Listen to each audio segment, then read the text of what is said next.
Welcome to my channel. आज हम पढ़ाने जा रहे हैं नाइट्रोजन चक्र। नाइट्रोजन चक्र समझने से पहले हम लोग नाइट्रोजन के बारे में समझेंगे। नाइट्रोजन का रासायनिक सूत्र है N। इसकी खोज 1773 में स्कॉटलैंड के एक वैज्ञानिक डेनियल रदरफोर्ड ने की थी।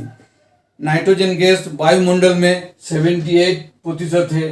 ये वायुमंडल में 128 किलोमीटर तक फैली हुई है। ये गैस रंगहीन, गंधहीन और स्वादहीन है गैस है। नाइट्रोजन गैस जलने में सहायक नहीं होते। अगर वायुमंडल में 78% नाइट्रोजन गैस नहीं होते तो आग पर काबू पाना मुश्किल हो जाता। ये एक निष्क्रिय गैस है, कारण नाइट्रोजन का दो परमाणु आपस में ट्रिपल कोवैलेंट बॉन्ड या त्रिसंयोजी आबंध से एक शक्तिशाली बॉन्ड है। इससे नाइट्रोजन का एक अणु बनती है। इस कारण ये निष्क्रिय गैस है। इसका हम लोग उपयोग कुरकुरे चिप्स का पैकेट में हम लोग करते हैं, ताकि कुरकुरे चिप्स में जो तेल का उपयोग होता है उसके साथ रिएक्शन न करे और खराब न हो जाए। ये पौधों में प्रोटीनों का निर्माण करते हैं। चलिए अभी हम लोग नाइट्रोजन चक्र के बारे में समझेंगे। नाइट्रोजन चक्र एक जैव रासायनिक चक्र है, जिसको हम लोग बायोकेमिकल साइकिल भी कहते हैं। ये एक जैव रासायनिक चक्र है, बायोकेमिकल साइकिल। वायुमंडलीय नाइट्रोजन विभिन्न रासायनिक रूपों में परिवर्तित होकर फिर से वायुमंडल में वापस आने की संपूर्ण प्रक्रिया को नाइट्रोजन साइकिल कहते हैं। ये 5 चरणों में कंप्लीट होती है।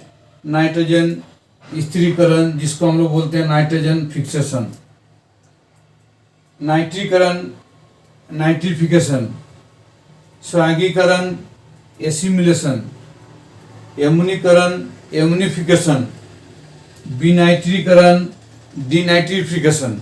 ये 5 चरणों में नाइट्रोजन साइकिल कंप्लीट होती है।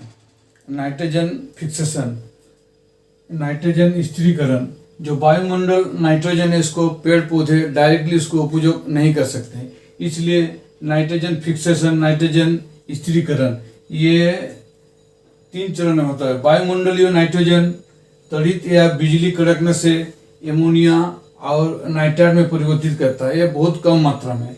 उसके बाद वायुमंडलीय नाइट्रोजन गैस को जीवाणु नीलहरे शैवाल एमोनिया में परिवर्तित करते हैं। उसके बाद वायुमंडलीय जो नाइट्रोजन गैस है, जो दलहन जाति के पौधे के जड़ में ग्रंथियां, जिसको हम लोग नोडुल्स भी बोलते हैं, उसमें एक जीवाणु पाया जाता है, राइजोबियम जीवाणु, जो वायुमंडलीय नाइट्रोजन गैस को एमोनिया और एमोनियम में परिवर्तित कर देता है। एमोनिया और एमोनियम बहुत जहरीले होने के कारण उसको पेड़ पौधे उपयोग नहीं कर सकते हैं, इसीलिए नाइट्रीकरण प्रोसेस के द्वारा जो नाइट्रोजन जीवाणु है इस एमोनिया और एमोनियम को नाइट्राइट और नाइट्रेट में परिवर्तित करते हैं, जो पेड़ पौधे उसको आसानी से उपयोग करते हैं। एसिमिलेशन, जिसको हिंदी में हम लोग बोलते हैं स्वागीकरण, इसमें नाइट्रेट और नाइट्राइट को पौधे द्वारा ग्रहण कर प्रोटीन में परिवर्तित कर देता है और उस प्रोटीन को सभी जीव जंतु हम लोग उपयोग करते हैं।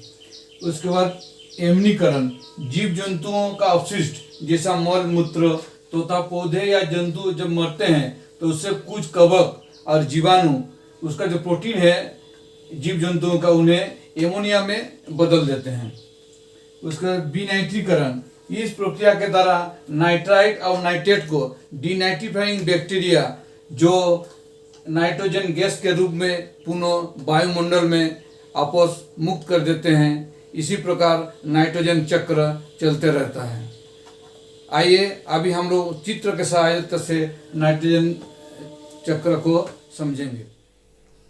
चित्र की सहायता से अभी हम लोग नाइट्रोजन चक्र का समझेंगे। ये वायुमंडलीय नाइट्रोजन है, इसमें त्वरित द्वारा नाइट्रोजन स्थिरीकरण, नाइट्रोजन गैस और ऑक्सीजन गैस बिजली कड़कने से वो नाइट्रेट और एमोनिया में परिवर्तित होता है, जो नाइट्रोजन का स्थिरीकरण है बहुत कम मात्रा में होता है। उसके बाद वायुमंडलीय नाइट्रोजन को डायरेक्ट जीवाणु और नीले हरे शैवाल स्थिरीकरण कर उसको एमोनिया में बदल देते हैं।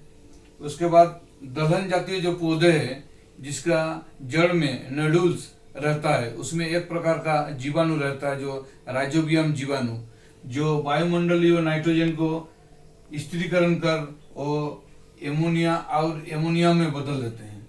तो हम लोग पहले से हम लोग मालूम है एमोनिया बहुत जहरीले होने के कारण पेड़ पौधे उसको उपयोग नहीं कर सकते हैं। तो नाइट्रीकरण, इसमें नाइट्रीफाइंग जो बैक्टीरिया है वो क्या करता है, एमोनिया और एमोनियम का ऑक्सीकरण कर नाइट्राइट और नाइट्रेट में परिवर्तित कर देता है, जिसको पेड़ पौधे बहुत आसानी से उसका उपयोग करते हैं। तो एसिमिलेशन, स्वागीकरण, इसको नाइट्राइट और नाइट्रेट को पेड़ पौधे उपयोग कर उसका प्रोटीन बनाते हैं। तो प्रोटीन को फिर जीव जंतु उसका उपयोग करते हैं। जीव जंतु जो अपना अपशिष्ट मल मूत्र जो त्याग करते हैं उसमें, और जब जीव जंतु जो मर जाते हैं और पेड़ पौधे का जो मर जाते हैं उसमें कवक और जीवाणु उसका जो प्रोटीन है, प्रोटीन को एमोनीकरण करके एमोनिया में परिवर्तित कर देते हैं। फिर ये एमोनिया नाइट्रीकरण के कारण नाइट्राइट और नाइट्रेट में बदल जाते हैं। ये नाइट्राइट और नाइट्रेट अवायवीय स्थिति में डिनाइट्रीफाइंग जो बैक्टीरिया है विनाइट्रीकरण के द्वारा और फिर वायुमंडलीय नाइट्रोजन गैस के रूप में मुक्त कर देता है। इस प्रकार एक नाइट्रोजन चक्र कंटिन्यूअस चलते रहता है।